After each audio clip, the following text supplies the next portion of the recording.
Well, it's finally here. After 10.5 years of pissing away billions of potential dollars, as well as disappointing and alienating its own fan base time and time again, it's all finally coming to an anticlimactic, wet fart of an end. That was probably 6 years too late, meaning we had to endure not 3, not 2, but 1 entire comic book movie starring Dwayne Johnson. Which is entirely one too many, where you bet your ass the main character looks, acts, and sounds exactly like Dwayne the No-Cock Johnson. As if we hadn't seen that 1 or 6,000 bloody times. Seriously, when are people going to get it through their heads that Dwayne the No-Cock Johnson, the man with an ego so fragile he can't even put over people in his movies, never mind professional wrestling, because of a clause in his contract that prevents him from losing any on-screen fights whatsoever, does not make good movies? Oh well, his Black Shadow movie was indeed the straw that broke the camel's back,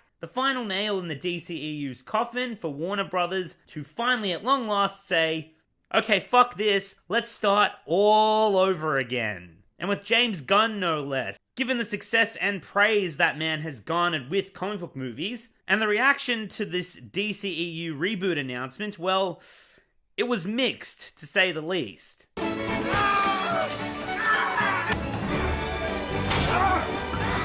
Some fans were left kind of scratching their heads saying, alright then.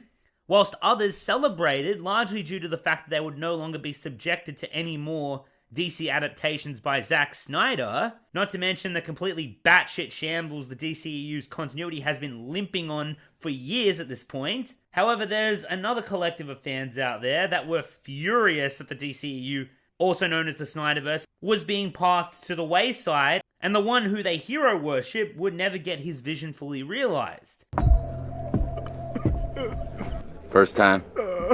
And so all of their investment was, well, it was all for naught, leaving them very pissed off at DC and Warner Brothers, and so they started looking for someone to blame, which inevitably led them to begin taking shots at the new head of the DCEU, James Gunn. Alright, to those pissed off Snyder fanatics, I just gotta say, calm down, okay? You lot don't go blaming James Gunn for being in the right place at the right time, and simply taking an opportunity that was offered to him. And personally, just for the record, I got nothing against Zack Snyder, which is more than I can say for certain other people online who seem to have a ginormous hate boner for the man. But the DCEU was far from a Zack Snyder solo endeavor, and the sorry death that ended up dying didn't start and end with the man. And that of course brings us to the what, when, why, and how did this happen? How did what should have been Marvel's neck-and-neck competitor simply end up being an almost parody-level substitute? As much as I like to trash The Rock, and justifiably so, mind you, I don't care about your attitude era, rose-tinted childhood. Your childhood means nothing to me. Dwayne the No-Cock has always been a hack. He was a basic bitch wrestler. His promos were all written for him, as were the setups for his overly repetitive one-liners, and 95% of his movies are the fucking same. And they're all so fucking bad.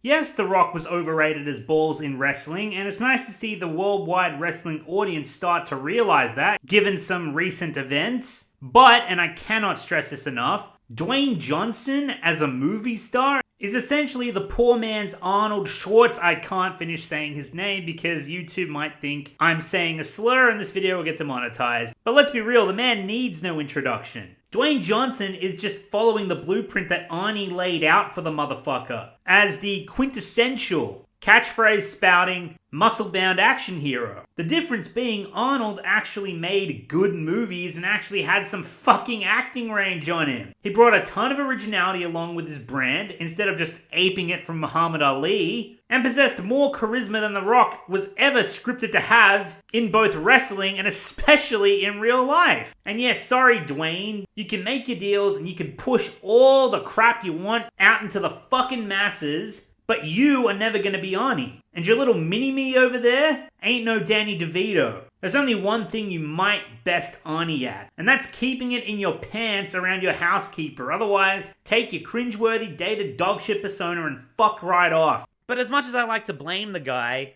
The Rock wasn't the reason the DCEU failed. Like I said, he was just the final nail in the coffin. The franchise killer strikes again. Zack Snyder, whether you love him or you hate him, despite his contributions to the DCEU, was not the reason for why the DCEU failed. The global pandemic and, let's just say, several unforeseen and tragic events that took place over the past decade that were out of DC and Warner Brothers' control were still not responsible for the failure of the DCEU. The reality is, it was a combination of these things with one universal constant throughout, and that was the utter incompetence and sheer greediness and impatience of Warner Brothers trying to play catch up with its rival Marvel Studios, and ultimately the true potential of what could have been was squandered. So let's run through the DCEU from beginning to end and bid bon voyage to the biggest corporate embarrassment in movie history. Hey! That's not fair. Oh, my bad. Forgiveness, please. I meant the biggest corporate fumble in movie history, aside from Disney Star Wars. Are you ready to begin? Before we get on to the DCEU, we need to address the elephant in the room, and what I personally believe to be the biggest factor that contributed, and what ultimately led to the DCEU getting so utterly fucked up, and that will be none other than the unbelievable success of Marvel's The Avengers. The year is 2012. Prior to the purchase of Marvel Studios by Disney, a decision was made and a plan was laid out for each and every single Marvel movie going forward to have a branching and interconnected continuity with the other films, to both build and expand what would become the Marvel Cinematic Universe, which would eventually reach a crescendo with the ultimate payoff movie that would tie everything together. The Avengers was released to universal praise and a colossal fuck ton of money, and thus Marvel Studios hit their stride and rode this wave of momentum all the way to the end of 2019, establishing themselves as the most valuable cinematic franchise in history, before they themselves, under the leadership of Kevin Fuckwit Feige, would go on one of the most drastic downward spirals in both critical praise and financial success you are likely to ever see. Just had to mention that for anyone out there who thinks I'm some sort of MCU nut rider. And I've got plenty of content trashing Marvel that proves otherwise, just ripe for your viewing pleasure if you're interested. But to reiterate, Marvel found extraordinary success with Avengers, and you bet your ass DC and Warner Brothers was watching. Production for the DCEU commenced before the Avengers released, but it's undeniable that from the success of the Avengers, the executives at Warner Brothers put their productions under this crazy pressure and time crunch, and so they felt they had to accelerate their plans. We must accelerate our plans. Begin landing our troops. My lord, is that legal?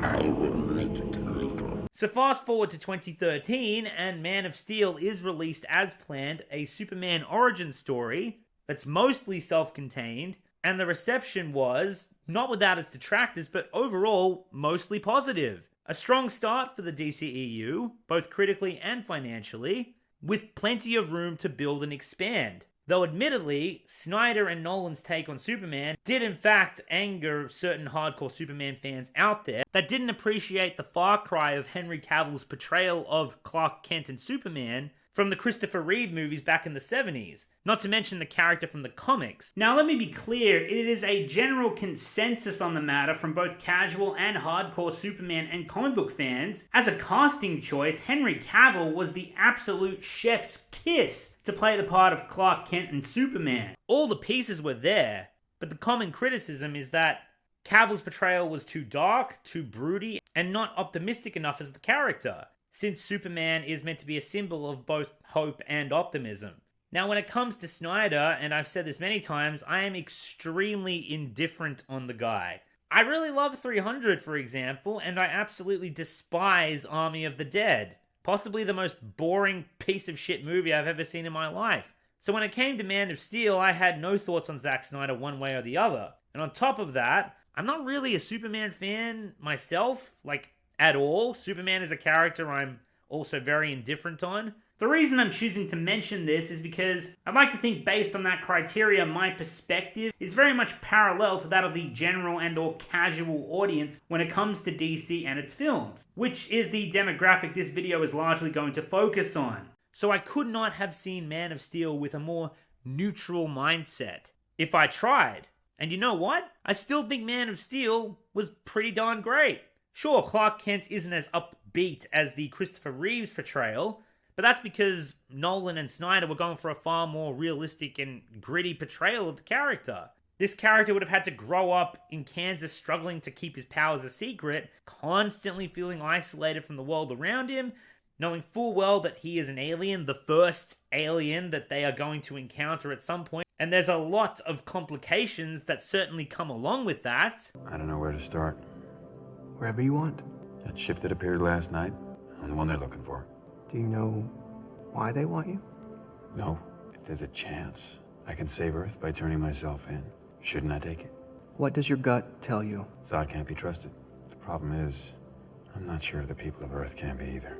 It's not like Spider-Man just discovering his powers and learning to fight crime and slapping a mask on. You're not Superman, you know. Superman has a far more complicated dilemma. Also, people tend to digest a lot of these lines from Man of Steel in very bad faith, like this exchange between Clark and Pa Kent. Oh, Clark, you have to keep this side of yourself a secret. What was I supposed to do? Just let him die? Maybe. Of course, Pa Kent didn't want Clark to let the children die on the bus. What are you, nuts? He was simply factoring in that whatever Clark does is going to impact thousands, if not millions of lives. When the world finds out what you can do, it's going to change everything. Our notions of what it means to be human, everything.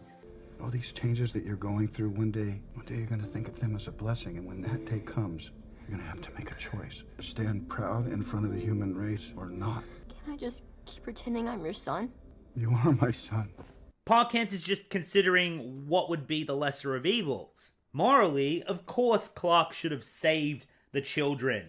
Pa Kent knows that. But are the consequences going to be much, much greater if he's discovered for the anomaly that he is? Now, this is a very real dilemma this character and his family would likely have to face. People say that Clark Kent wouldn't let his father die in the tornado, and yet maybe the Christopher Reeves version wouldn't.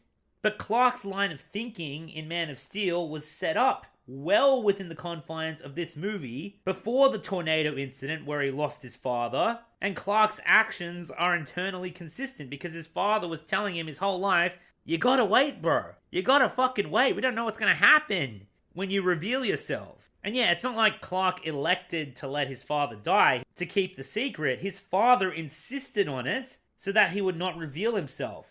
Even though in that moment, Pa Kent knew it would cost him his own life. Oh, Clark, you have to keep this side of yourself a secret. What was I supposed to do? Just let him die? Maybe. There's more at stake here than just our lives, Clark, or the lives of those around us. I let my father die because I trusted him. Because he was convinced that I had to wait. That the world was not ready. And you wonder why Clark Kent is so dark and broody by the time he meets Lois Lane? Like, yeah, he didn't watch his father die and then go hit a bucket of balls the next day. It fucked him up. It was always meant that Clark would eventually find his groove as Superman and become a symbol of optimism and hope that he was always meant to be. You are my son. But somewhere out there, you have another father, too, who gave you another name. And he sent you here for a reason, Clark. And even if it takes you the rest of your life, you owe it to yourself to find out what that reason is. That's what this symbol means. The symbol of the House of El means hope. That's what you can bring them. He always believed you were meant for greater things, and that when the day came, your shoulders would be able to bear the weight. You just have to decide what kind of man you want to grow up to be, Clark, because whoever that man is, good character or bad, he's going to change the world.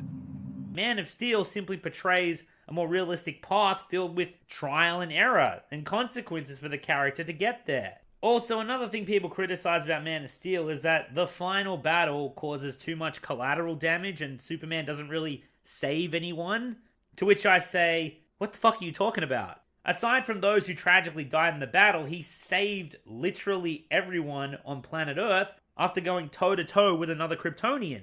A Kryptonian is someone who is just as strong and fast as he is, so no doubt the battle was going to level a city, and collateral damage was unavoidable. Also, just for the record, much of the damage done to Metropolis was done by the Terraformer machine that Zod brought with him from space anyway, which, remember, Superman destroyed before it could do any more damage. So... He saved us.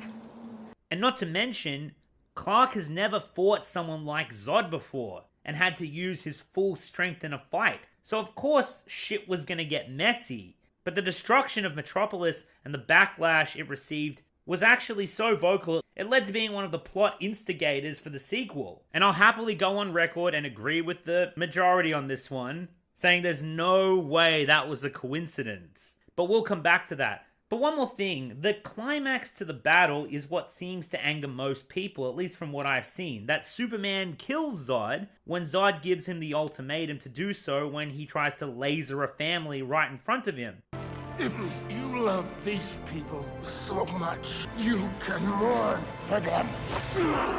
And so Superman realizes that Zod wasn't going to stop. He couldn't be reasoned with, and so right there and then he snaps Zod's neck.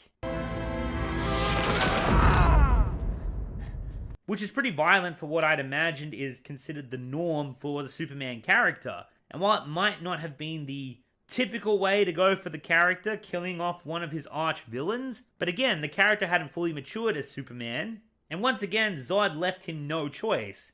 I'm going to make them suffer, Cal. These humans you've adopted, I will take them all from you one by one. One way this ends, Cal. Either you die or I do.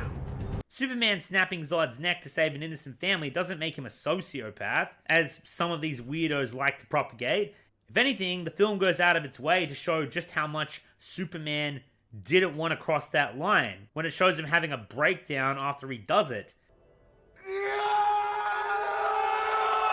Like, the film makes it absolutely clear that Clark is the one you're meant to feel sympathy for in this conflict. And this action he commits, crossing this line, is all part of the long, hard, and at times tragic journey for his character to become the Superman that fans know. He's not flawless, he makes mistakes, he does things he regrets, but he never turns his back on the good person that he is, that he was raised to be. One very pitiful excuse I've seen thrown around, that people love to use, is, but Superman did have a choice. He could have flown up and taken Zod into space, and saved the family, right? A very simple retort for that brain-dead argument is, yeah, genius, he could have done that, but then what? Zod was going to keep killing people no matter what Superman did. He made that point crystal fucking clear. Never. He signed his own death warrant and Superman put him down to save humanity, even though that was the last thing he wanted to do. It's not hard to grasp. Anyway, look, I even surprised myself with that Man of Steel tangent. I didn't think I'd have so much to say. But yeah, Man of Steel, while certainly not flawless and absolutely dragged down by some of the background lore being a little far-fetched, and the forced fucking inclusion of Lois fucking Lane in every aspect of the film's plot. Ultimately, Man of Steel is undoubtedly the peak of the DCEU, and was a strong start for the franchise, but unfortunately, it's all downhill from here. You know, they say it's all downhill after the first kiss. So along comes 2016, and we arrive at Batman vs. Superman, Dawn of Justice. And good lord. I'm a fucking mess. Now, BVS didn't happen overnight. It spent 3 years in development, which is about the length of time between Avengers films, so it had a sufficient enough time to cook, and yet somehow managed to feel like it was rushed as fuck. What should have been a standalone Man of Steel sequel, or a Batman standalone, or a Wonder Woman origin story, ended up being all of those things in one, plus an attempt at The Dark Knight Returns crossed over with Doomsday and the Death of Superman. All in one movie. Mind you, Justice League was firmly on the cards by that point, and Superman is one of the Justice League's leaders, so I have no idea what the thought process was on that decision.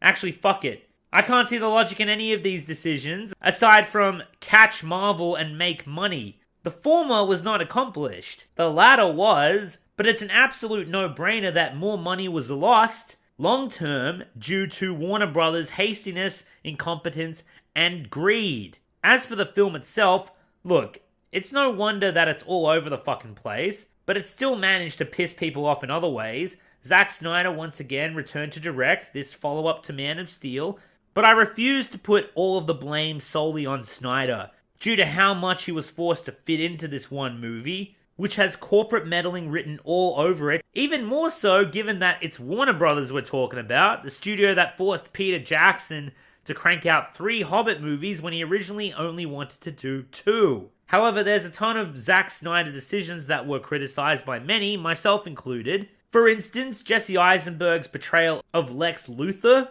angered Superman fans as coming across as far too over-the-top and campy, when Lex's demeanor is meant to be cold, calculated, and ruthless. And I am...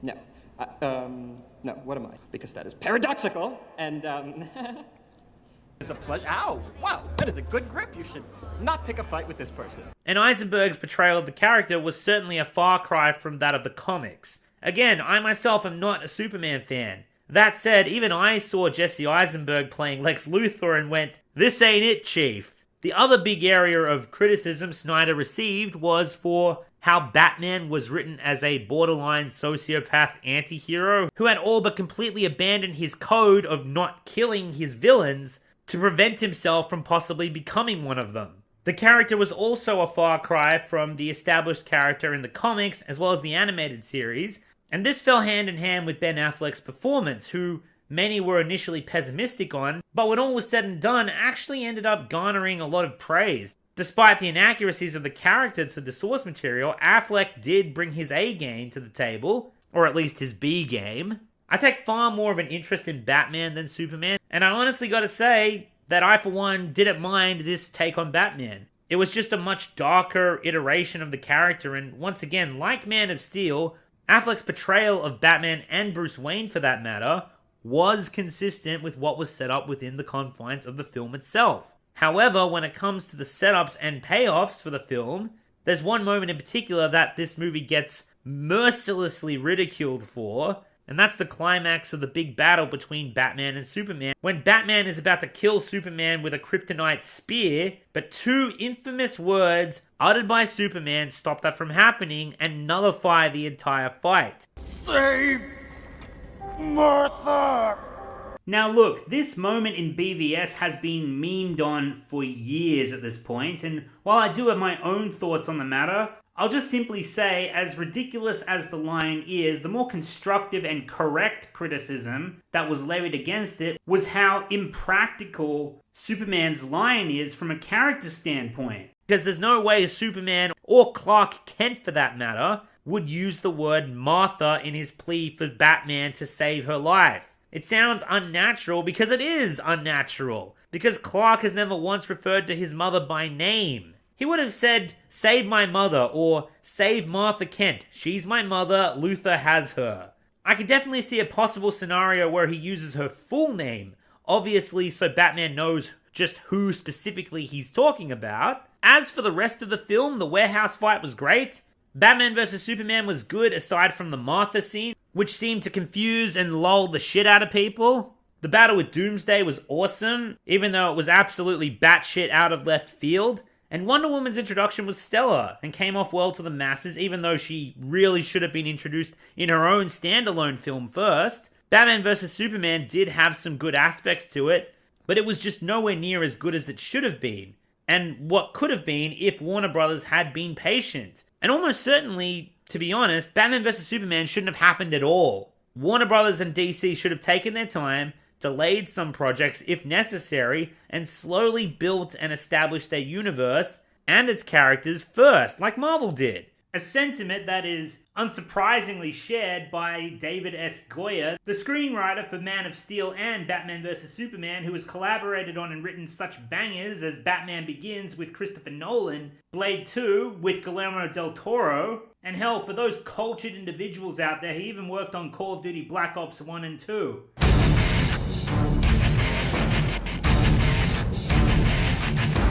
Now, granted, the guy can be hit or miss depending on who he's working with and who he's working for, but when you hear his recount about what it was like working on Batman vs. Superman and having to deal with Warner Brothers, it sounds like a goddamn horror show. Are you, in retrospect, look, of course, then you collaborate on BVS, and a lot of the fans, there's a lot of dialogue about like what went down with Cavill and the run of him and Superman, and I think a lot of us felt like, oh, where was that solo Superman sequel? Like, we always wanted it. In retrospect, I don't know, it's easy to say this now, but should there have been a solo Superman story before BVS? Was there a rush to kind of throw too many characters in there? So. I think so. And I just think, I know the pressure that we were getting from Warner Brothers was just, we need our MCU. We need our MCU. And right. And I was one of the people that was just saying, whoa, let's not run before we walk. Like, hold on. Like, they were very methodical in the way we built it. We just can't jump, into all of these things. But the other thing that was really difficult at that time is,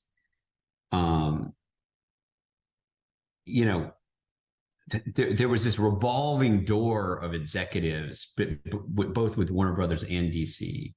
And it just felt like every 18 months, someone new would come in, and someone new would come in, and someone new would come in. Right. And we were just getting whiplash. And then and every new person that would come in, like, we're going to go bigger. And I remember at one point, the person that was running Brothers at the time had done this big release where they had pitched like these 20 movies over the next 10 years that, like, none of which were written yet. And like, it was just so crazy how much sort of architecture was just being built, on air. And for me, that some of the stuff that was going on in that time was just an example of, like, this is not how you build a house. Right.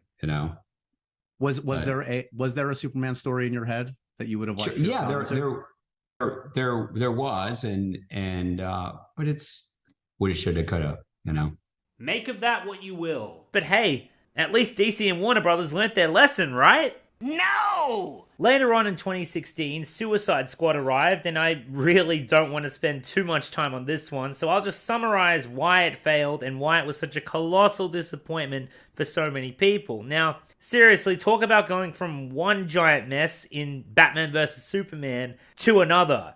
Basically, this was rushed out the door way too quick. David Ayer, the filmmaker, was forced to chop the movie to bits in order to make the film more commercial, as well as having to do massive reshoots as well, and because of this, the editing suffered tremendously. And ultimately, the result was a very poorly polished, incoherent film. Jared Leto's performance as the Joker was very poorly received, and on top of that, good luck for anyone trying to follow Heath Ledger's performance of the character in The Dark Knight. That was never going to end well for anybody. Joaquin Phoenix's performance was praised for the Joker movie in 2019, but he brought a brand new flavor to the character, so nobody was really making comparisons there since it was apples and oranges, really. But Leto, on the other hand, was heavily criticized. Suicide Squad was also criticized for trying to ape far too much from Marvel's wildly successful Guardians of the Galaxy movies, Warner Brothers still letting Marvel's success dictate their decisions instead of focusing on just doing their own thing. So it's grade school T-ball versus the New York Yankees. However, despite Suicide Squad almost certainly getting initiated by the success of Guardians of the Galaxy, in an attempt to be the DCEU's answer to that film, given the timeline of it getting greenlit for production was in late 2014, shortly following that film's success, David Ayer, credited as the director of Suicide Squad, insists that it was the success of Deadpool in early 2016, prior to BVS's release, that prompted Warner Brothers and DC to hit the panic button and called for the reshoots, re-editing, and tonal restructuring that completely butt-fucked his film. Also, David Ayer proudly goes on record saying that Warner Brothers apparently didn't even run any test screenings for Batman v Superman. Well, that explains a lot. Which is also part of what sent them into panic mode when, as it turned out, shock fucking horror, the film's critical reception wasn't met with unanimous praise. I know, right? Now, as for the rest of Suicide Squad, The only noteworthy positives that seemed to come out of the film were Will Smith's Oh my god, my insides are on fire! And Margot Robbie's performances as Deadshot and Harley Quinn. Deadshot's backstory seemed to garner some praise and sympathy from the masses, that they could invest themselves in the character, and aside from that, some very limited screen time of Batfleck showing up seemed to get people excited. Other than that, Suicide Squad was an absolute turd salad for the DCEU, and the latest fuck up by Warner Brothers, yet amazingly somehow Warner Brothers had not reached their final form yet. However, fast forward to 2017, and finally the DCEU gets its first solid win since Man of Steel. When Wonder Woman was finally released, a standalone origin story for DC's most popular heroine, Gal Gadot reprised her role from Batman vs. Superman, and brought a nice change of pace to the character, who is far more naive and innocent in her standalone origin story that predates BVS by almost 100 years. The character was charming and won the audience over. She had great chemistry with Chris Pine's character, who would eventually become Wonder Woman's love interest. The humor was on point, the action was stellar, and the writing was mostly great, at least for Acts 1 and 2, but unfortunately, the twist in the third act that reveals the true villain of the film is so batshit insane, it all but completely ruins the climax of what was a pretty damn good comic book movie up till that point. And I believe in love. I will destroy you!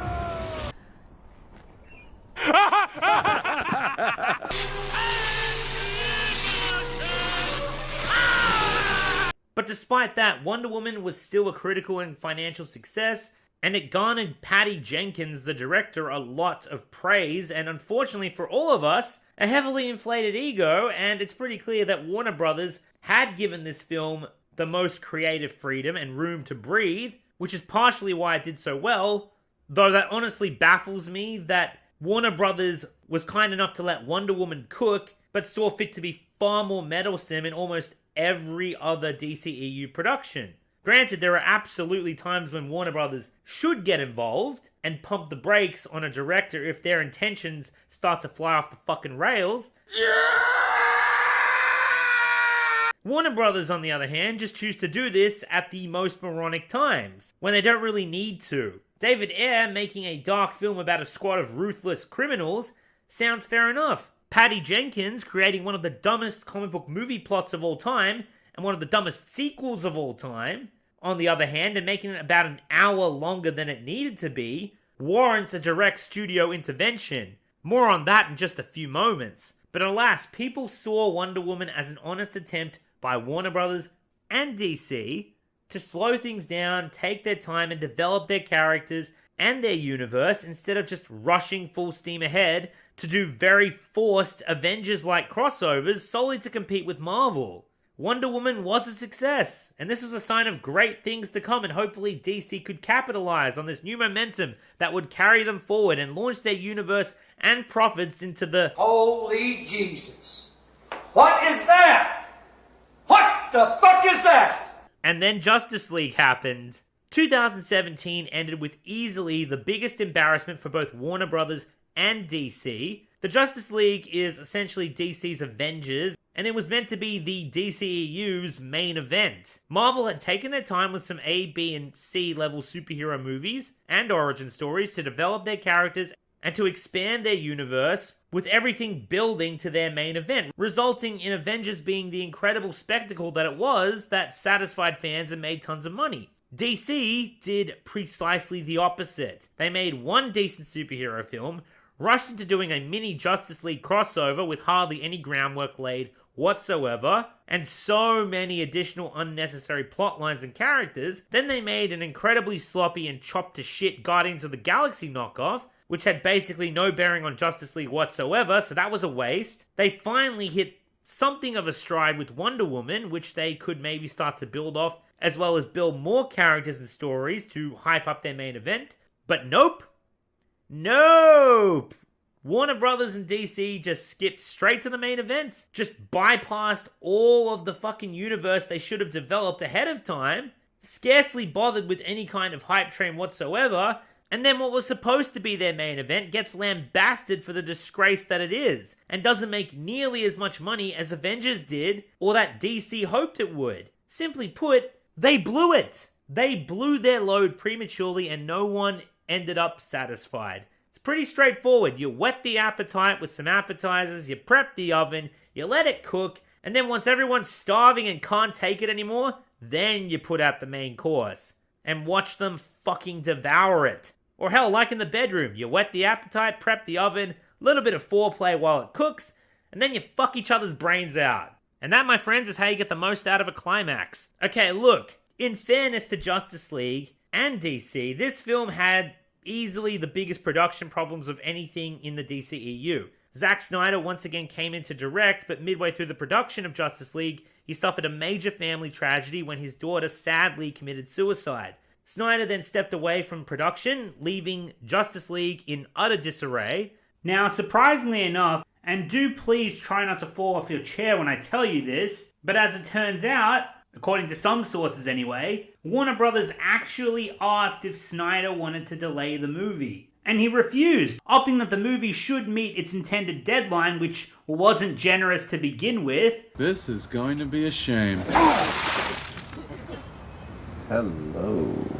Now that's a bad call for the ages, but I can absolutely respect Zack Snyder's mentality of the show must go on, especially given the tragic circumstances he found himself in midway through that train wreck's production. However, I still maintain the blame should remain with Warner Brothers, who could have and absolutely should have put their foot down and kept the film in the oven for much, much longer instead of opting to release it thinking that the DC audience would agree to this being an acceptable state for what was indeed the final cut of their beloved franchise's main event. And not to mention, it's pretty damn evident that Snyder did not agree to Justice League getting the extent of the makeover as it did.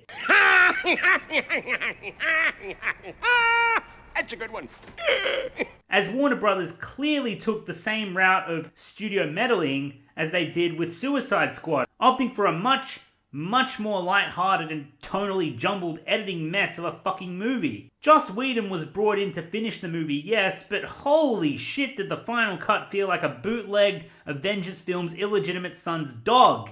Warner Brothers and DC clearly went way overboard with these reshoots, and as it so happened, Zack Snyder was not given the choice of who should take over the production. That was left up to, in his words, a committee, meaning WB and DC, and the writing was on the wall with what their incredibly simple thought process was on the matter.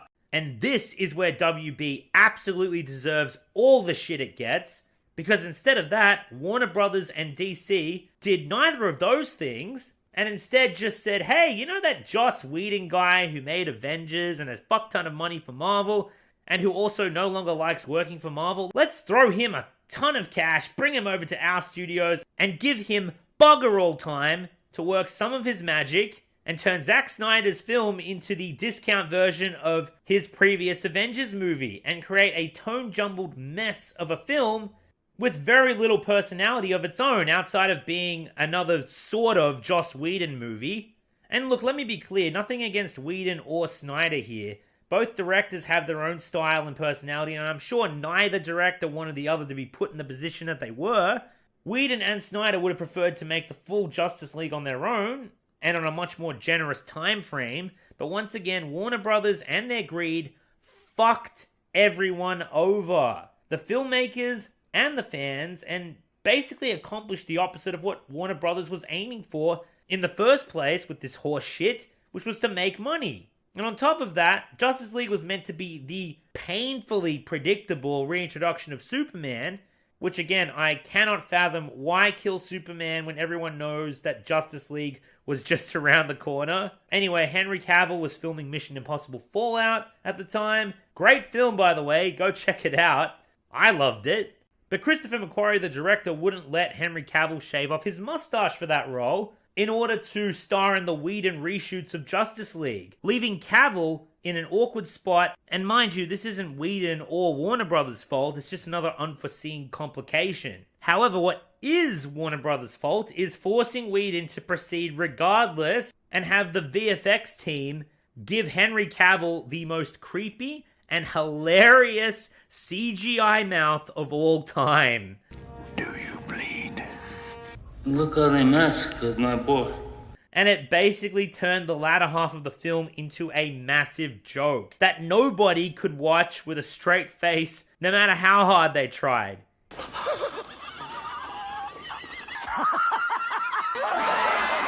One of these days, you idiots are gonna laugh yourselves to death! It is the most distracting piece of zero fucks given I think I've seen in any movie ever.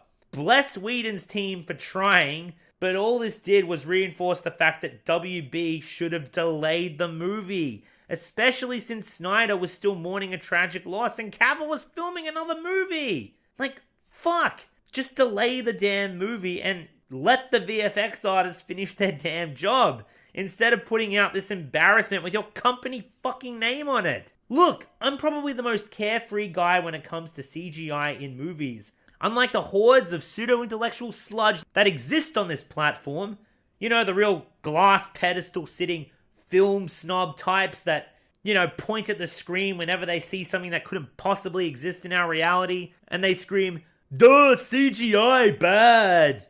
Not on the basis of it being bad CGI, I understand, because they never explain why, but they do this solely on the fact that they recognize that what they were seeing was in fact computer generated, as if it had any significant bearing on the film whatsoever, and because they can't come up with any other fucking cogent argument. Yeah, fucking hate those clowns. However, this is one of the very few times when those snobby douchebags, those fucking know-nothing arsewips, would actually be correct. When Superman finally returns in Justice League, Cavill's mouth is just fucking abominable. Look!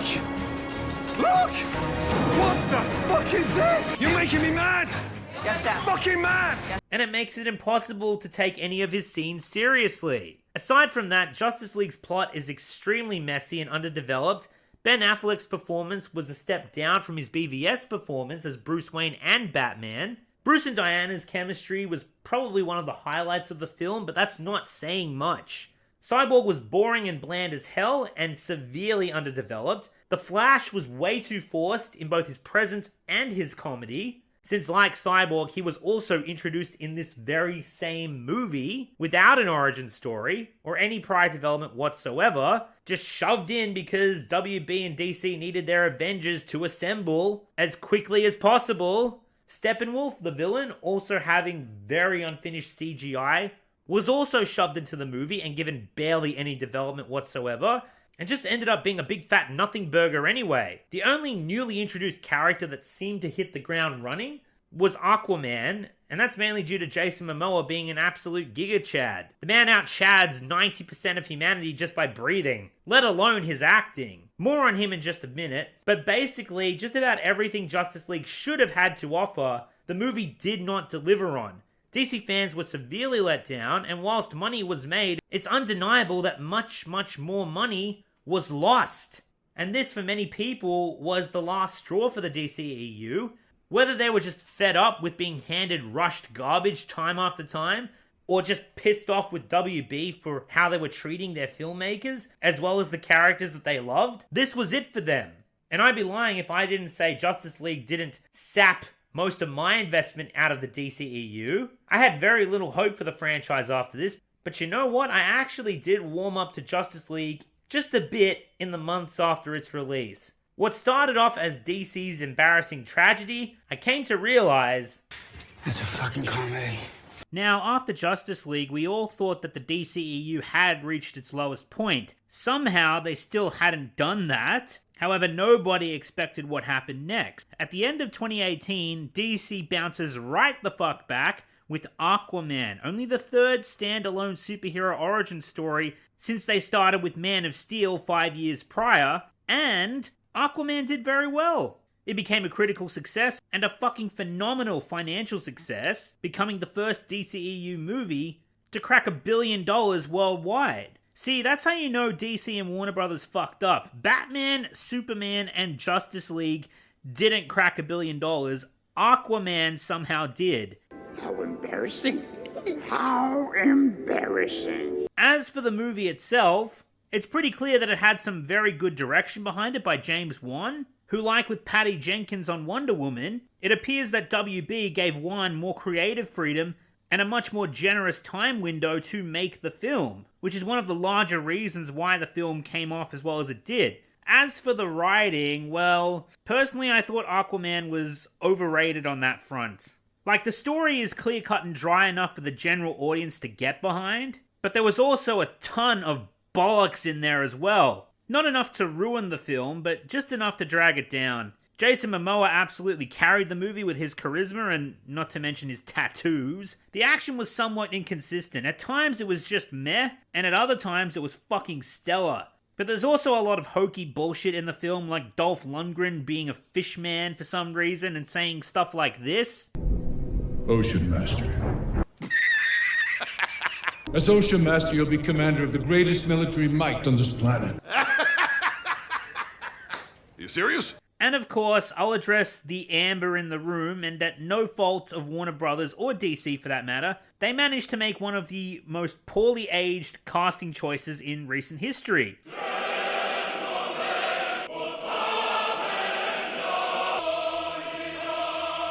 Casting Amber Heard as Mira, Aquaman's love interest, in what's undoubtedly the weakest aspect of the film. Seriously, it's like they just had to throw that in there to check a box or something. If the romance is removed, absolutely nothing changes, and honestly, it shouldn't have even been in the movie. But aside from some of the writing shortcomings and a few really terrible casting choices, Aquaman was undoubtedly a win for the DCEU. Next up, we have Shazam, and honestly, I don't have too much to say about this one because I never took an interest in this film. However, I'll just say that it definitely came off well to most, and from what I understand, it was due in large part to how unconventional and funny it was. The DCEU made some money, another superhero got an origin story and was established in a standalone movie, so job well done, I guess. Moving on, we come to Birds of Prey, yet another movie I had zero interest in, so I'll be brief. Okay, now nothing against Harley Quinn fans out there, but does anyone want to explain to me why DC and WB thought making a spin-off to the really awful Suicide Squad from 2016 was a good idea? Anybody? Yeah, see, I thought it was a shit idea too. And on top of that, many fans and general audience members hated the film for being a woke identity politics abortion. And in addition to that, it also gave us woke Ewan McGregor. Good job. Birds of Prey was a failure in terms of its critical reception, and an absolute embarrassment financially. Good lord, I hope something good comes out to pull DC's ass out of the fire. Little did we know the only thing that was waiting in the near future was someone to douse the fire with gasoline. This is gonna be bad. Wonder Woman 84. Without a doubt, the pound-for-pound worst movie in the DCEU, and that's a lot of fucking poundage right there. Giggity, giggity, giggity, giggity. Clocking in at 2 hours and 30 fucking minutes long. 2 hours and 30 fucking minutes for one of the dumbest plots in the history of film. And here we go. The entire plot of this film hinges on this monkey's paw MacGuffin to grant wishes, which allows Wonder Woman to bullshit Chris Pine back into the film by having his soul possess some random innocent guy who has no idea what's going on, that Wonder Woman basically roofies when you really think about it. She bangs Chris Pine's soul by banging someone else's body without his consent. That's just completely fucked all the way up. And if you can imagine the backlash this would have caused if the gender roles were fucking reversed, nice work sticking it to all men out there, Patty. Oh, you crazy bitch! And then Pedro Pascal's character, who's suffering from a relatively simple dilemma that can be solved by just not being a complete fuckwit,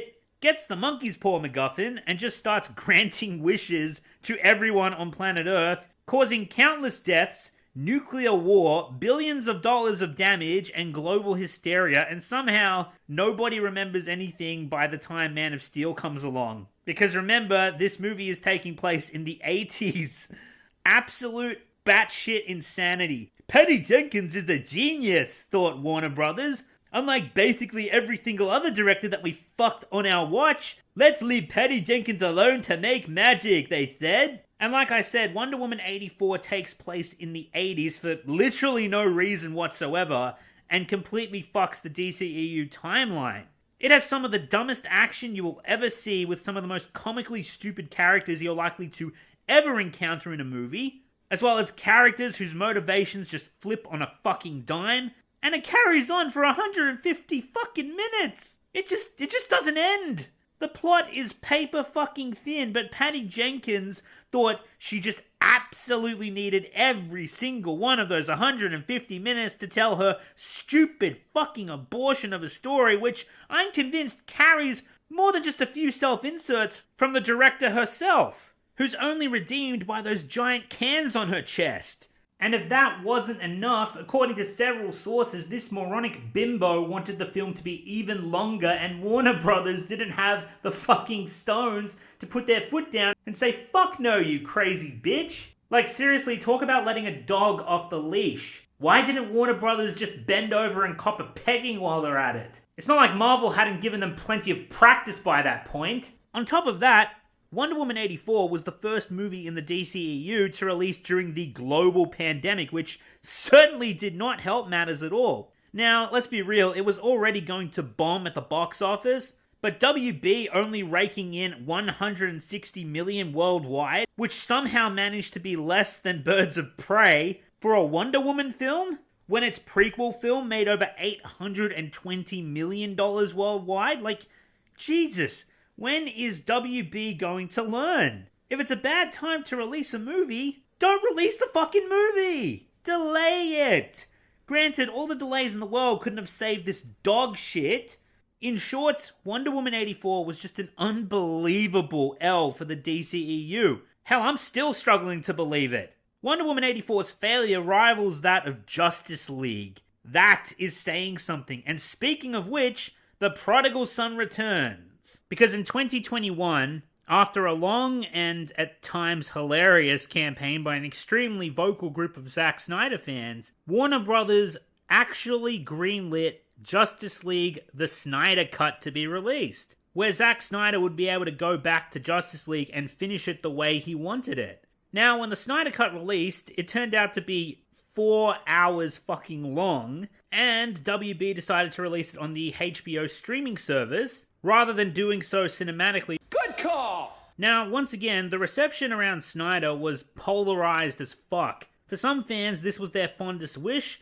For others who always mocked the Snyder Cut movement, they were chomping at the bit to tear the movie down as soon as it released. However, despite that, the general audience consensus appeared to be quite positive for the Snyder Cut. It apparently fixed many of the issues with the original cut, also known as Justice League or the Whedon Cut. Now, I myself still have not seen the Snyder Cut, despite most people I know urging me to do so, but the reason why I haven't seen it has nothing to do with the movie itself. But you see, the Snyder Cut, while it was indeed a win for DC and Warner Brothers, it however was a win that Warner Brothers themselves did not want to acknowledge. The thought process surrounding the Snyder Cut was, okay fine, let's give the babies their fucking bottle, let Snyder do his version of the film, make a little money, boost streaming numbers, and call it a day. But we'll make it absolutely clear to our audience who already hate us that we're not going to backpedal on our initial release of Justice League that they absolutely fucking hated, and still maintain that the original Justice League is indeed the canon release.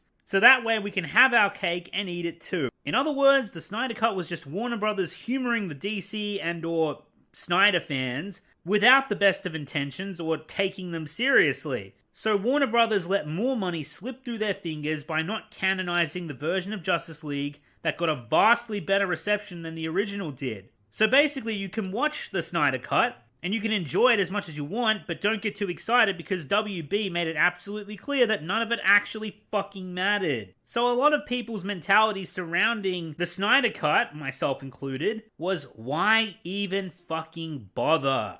Now again, nothing against the Snyder Cut, but WB not building off that momentum and capitalizing on the goodwill they had just established was yet another big mistake. Next up, we have another Suicide Squad. Not a Suicide Squad, the Suicide Squad. I'd prefer the real Suicide Squad. I said the real Suicide Squad.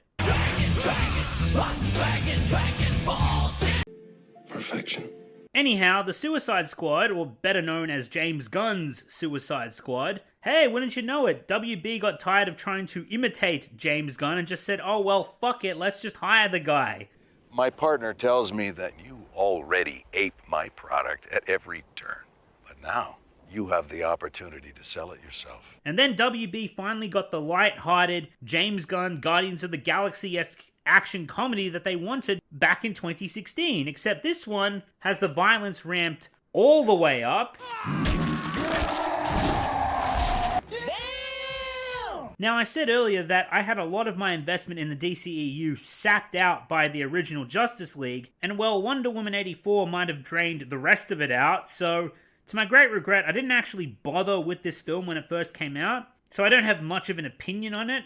However, the facts are these, which is the critical praise levied towards the Suicide Squad was unanimous. DC fans and general audience goers alike were satisfied with their viewing experience. They loved the action, the humor, and the characters, and the James Gunn style once again proved to be a winning formula. However, the box office wasn't as kind as the critical reception would suggest, and I attribute that to Suicide Squad not being one of DC's bigger draws, as well as people still being burned from the awful release of the original Suicide Squad back in 2016. And not to mention, after sitting through so many of the DCEU's disappointments, they decided they had lost their investment in the franchise too. And on top of that, there was the global pandemic to consider. Nonetheless, the Suicide Squad was so successful it launched the spin-off series Peacemaker, and set up James Gunn for what would undoubtedly be the biggest opportunity of his career. I don't imagine that was always the case, but a certain Hollywood cancer would be the deciding factor in what would force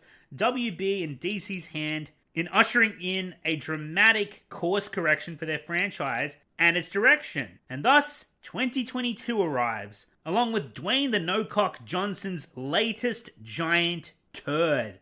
That is one big pile of shit. Black Shadow was hyped up by WB, DC, and not to mention Dwayne to be the dawn of a new epic era in the DCEU. Anyone who has paid any real attention to Dwayne's awful film resume knew it was a disaster waiting to happen. Look, I've been calling this guy the franchise killer for years, long before Black Shadow ever came out. This guy ruined Fast and the Furious for hanging around for entirely too long and turning it into another one of his lame attempt at comedies. He also ruined G.I. Joe. He ruined Jumanji. Yes, he did. He did, you know. He also ruined Hercules. I'm Hercules. So you told me. No man is superior to Hercules. He ruined the Journey series with another really awful involvement in a sequel to a great Brendan Fraser movie. He also ruined Baywatch, and somehow people were still holding out hope that he wouldn't ruin DC. You idiot! How could you? Don't you have any sense at all?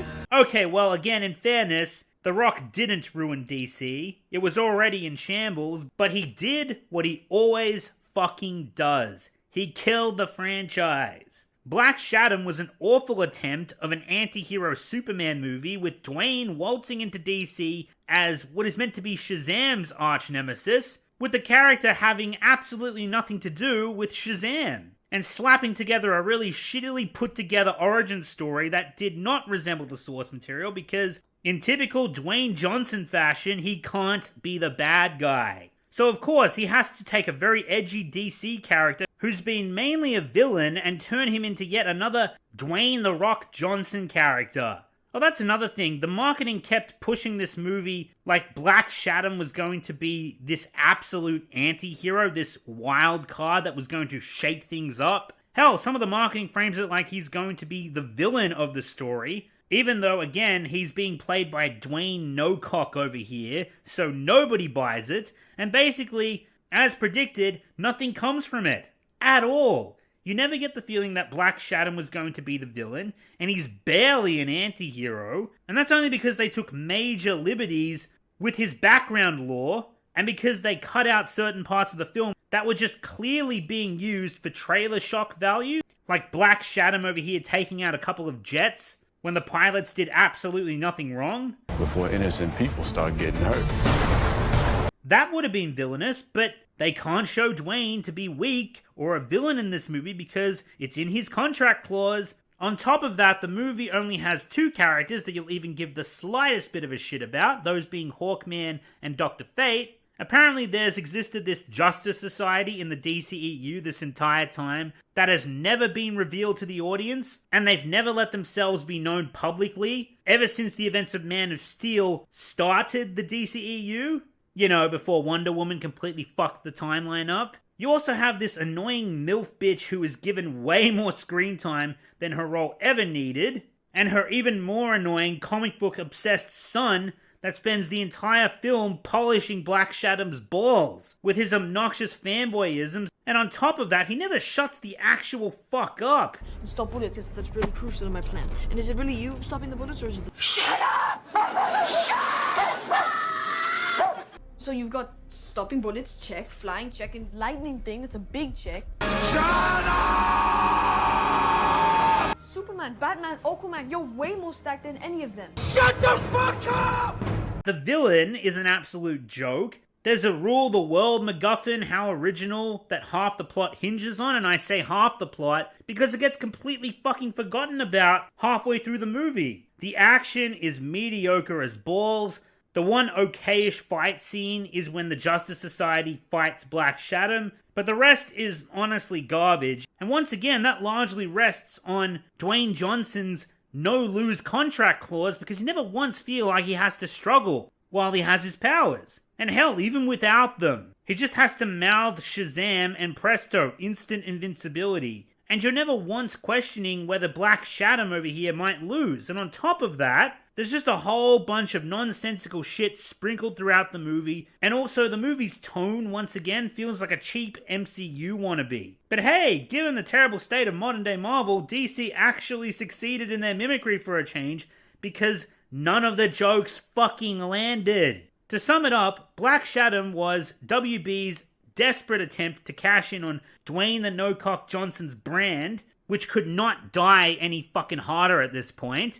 And this movie was just a gigantic ego trip on Dwayne Dropkick's behalf, and his sad, pathetic attempt to hijack the DCEU as its new top dog. Basically, be himself, but this time actually play a character that doesn't need a clause in their contract to be invincible. And by the end of the movie, you'd know that all of this was very clearly designed to coerce a fight between Black Shadow and Henry Cavill's Superman. Because waiting at the end of the movie was some god-awful sequel bait, because of course there fucking is, for a spin-off / sequel film down the line. It later came out that Henry Cavill was, again, all but completely coerced into a mid-credit cameo scene by Dwayne in order to help set this up. But nobody was buying it, and even less bought tickets to see this dumpster fire, because Black Shadow bombed so hard at the box office, and the critical reception was arguably even worse, and Dwayne No-Cock over here had to abandon his pathetic little campaign to try and be the next big thing in the DCEU. Hallelujah, there is hope for humanity. However, unfortunately, there was no more hope for the DCEU, because the losses sustained from the colossal failure that was Black Shadow caused the WB executives to finally pull the plug on the DCEU and appoint James Gunn as the new creative lead for DC's cinematic franchise going forward. Christ, if only they had decided to do this before we had to endure a Dwayne the No-Cock Johnson superhero movie. Because nobody should be subjected to that, especially not the children. Oh, won't somebody please think of the children? But regardless, we all had to suffer for it. And you know what? It was almost worth it just to watch Black Shadow blow up in Johnson's phony fucking face. And so the DCEU, also known as the Snyderverse, while having a disappointing and at times embarrassing existence, in most part due to Warner Brothers and their greed, came to a rather sad end due to Warner Brothers and their greed. Ironic.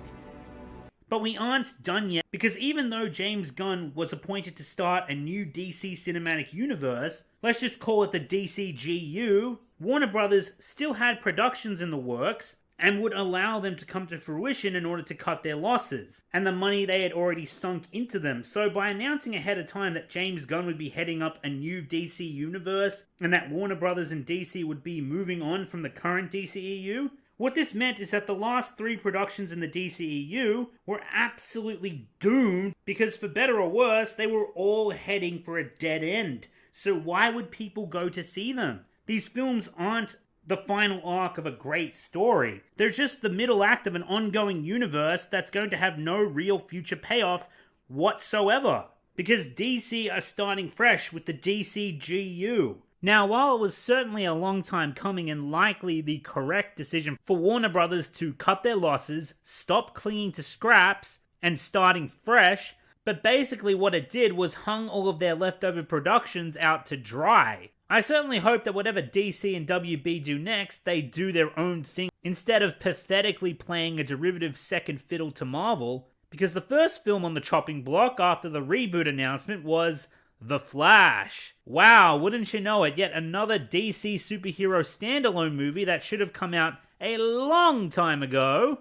And once again, WB and DC let Marvel's success influence their decisions for them, this time riding off the coattails of Spider-Man No Way Home. Easily one of the worst Spider-Man films ever, despite being ridiculously successful financially. And not to mention the vast reservoir of shit thrown at Marvel for all of the horse shit they're slinging with their jumbled up fuckfest of a multiverse, because, oh look, guess what? We have yet another fucking multiverse movie. This time trying to tie in the DCEU with the continuity of the Tim Burton Batman films, with the marketed inclusion of Michael Keaton's Batman as playing a significant role in the Flash movie, as well as the overkill extravaganza of cameo bait begging for the audience to buy a ticket, and it screams desperation on behalf of WB and DC trying to cash in on yet another Marvel trend, and arguably managing to do a worse job than Marvel did. Now, I'd imagine most of these decisions were made before the plans to reboot the DCEU with James Gunn,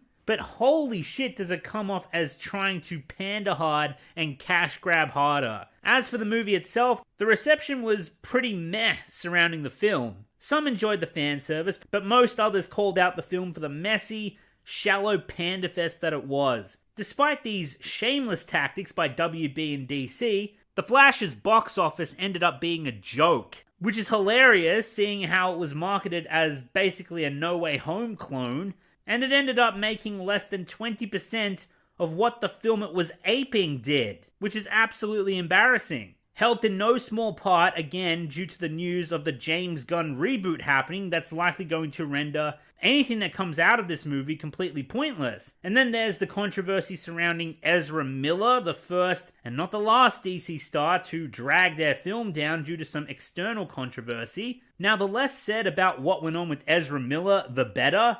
And I certainly don't blame WB and DC for something that was out of their control, but good grief. Talk about a perfect storm of shit. Their lead actor fucked up royally, which left them in this very awkward position of having to soldier on with the movie, knowing that their star actor was involved in some seriously heinous shit, and the outcry of how much people wanted him gone from the movie. But in fairness to WB, I'm pretty sure that their hands were tied. Like, let's be real, we're talking about hundreds of millions of dollars here. Granted, not very many hundreds, but the damage it would likely do to not release the film as is because a single person got themselves into some deep shit when there's thousands of people involved in the production, well, that doesn't seem very fair to them, now does it? Though I'm sure all Warner Brothers was thinking about was their fucking wallets. But regardless, like I said, their hands were tied. It wasn't like they could completely remove the actor without cancelling the movie and sending themselves, as well as many others, floating up shit creek. Anyway, after the long overdue and completely butt-fucked Flash movie was done and over with, next up we had Shazam 2, Fury of the Gods. Now, much like with the Flash movie, people knew that the DCEU was ending, so audience investment in this upcoming sequel was severely crippled, and the box office definitely reflects that. As for the film itself, the reception was lukewarm at best. Some appreciated the humor and charm that carried over from the first movie, and others saw it as a derivative, by-the-numbers superhero film that's the very embodiment of the word meh. Not to mention, in typical Warner Brothers and DC fashion, it possessed a rushed, sloppy plot with barely any character development, and ultimately the movie just ended up being a nothing burger fart in the wind, really. and a dead end for the Shazam character in the DCEU. And finally, we come to Aquaman and the Lost Kingdom, the sequel to the DCEU's highest grossing movie in its decade-long existence, and the final DCEU release, the definitive end to the toilet salad of a franchise that was borderline sabotaged at every turn by the poor decisions of the Warner Brothers executives and their greed. But NOMZ, aren't you forgetting something? You didn't talk about Blue Beetle yet. Exactly. It's a pity the way that movie turned out, because Blue Beetle was ultimately set up to fail. Warner Brothers released it with all of the forward momentum of a tortoise traveling backwards through time. And while I'm at this point laughing at the miserable failures of DC, I do hope the Blue Beetle cast finds a way to distance themselves from that disaster as fast as humanly possible. But in all honesty, I think the movie itself has done most of that job for them. It appears Warner Brothers and DC, even at their lowest, is still letting Marvel dictate their decisions.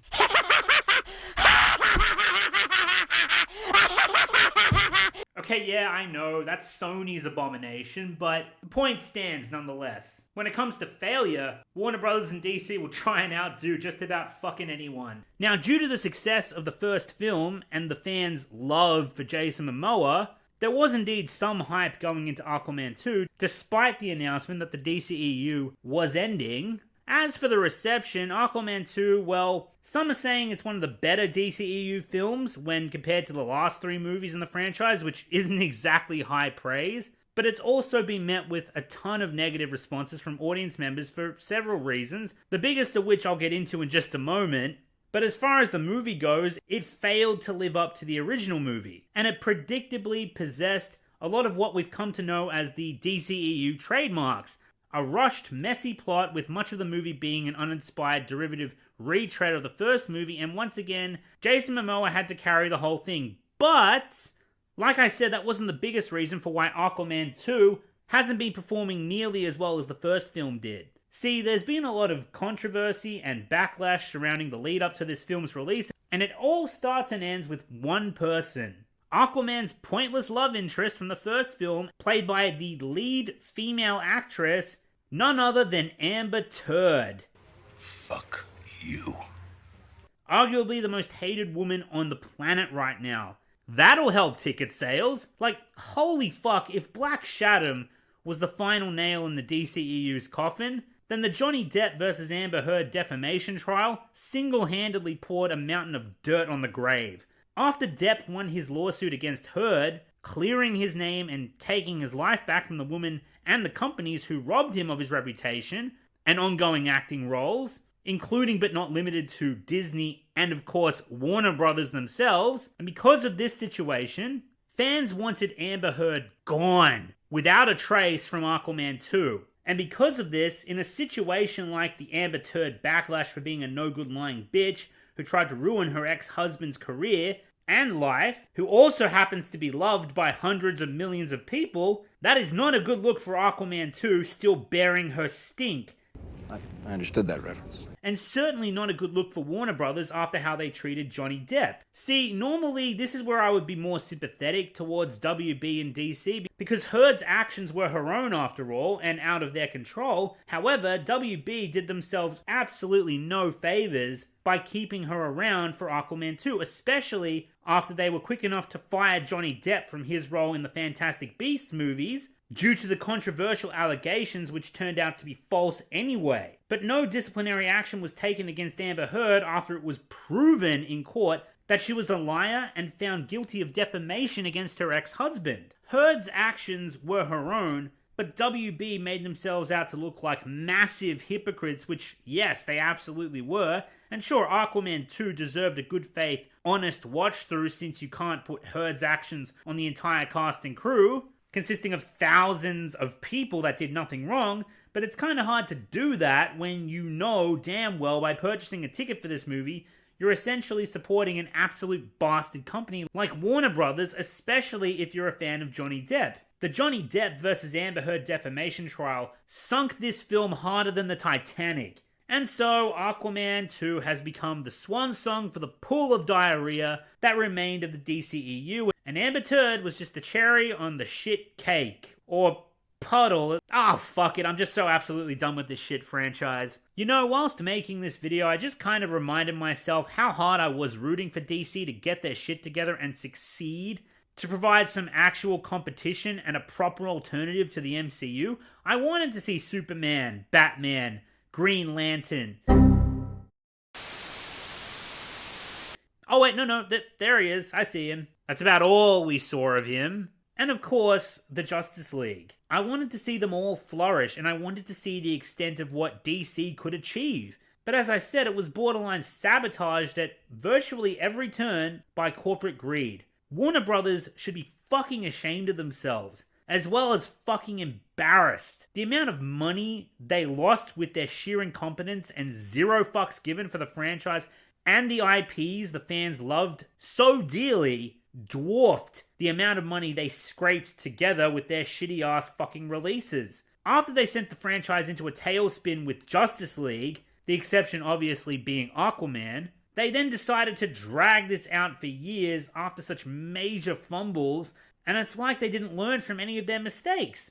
Not one single fucking lesson from any of their mistakes. Einstein's definition of insanity applies perfectly to Warner Brothers. And the nameless suits that sit behind a desk and make up that cesspool of a company. And it's all the wonder how any of them got those fucking jobs to begin with.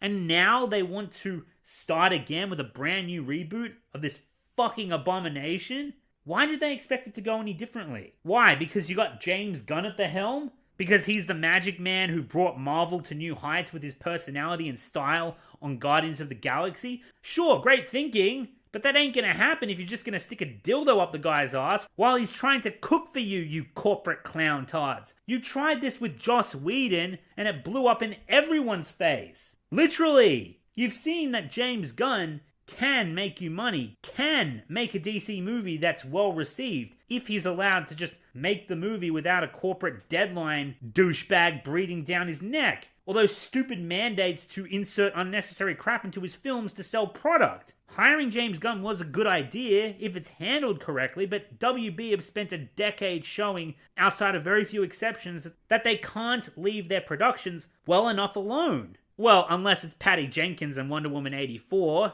then they're happy enough to do what the director says, when they shouldn't, you dumb fucks. And because of that, Warner Brothers have burnt so much goodwill with the DC fanbase, they're expecting James Gunn to work miracles for them with the DCGU. Yes, I'm sticking to that, shut up. But Warner Brothers have turned a Herculean task for James Gunn into a monumental one, and that's not even taking into account the fact that superhero movies as a whole are sharply on the decline. And yes, thank you to both the DCE and MCUs for running my favorite genre into the ground. Good job.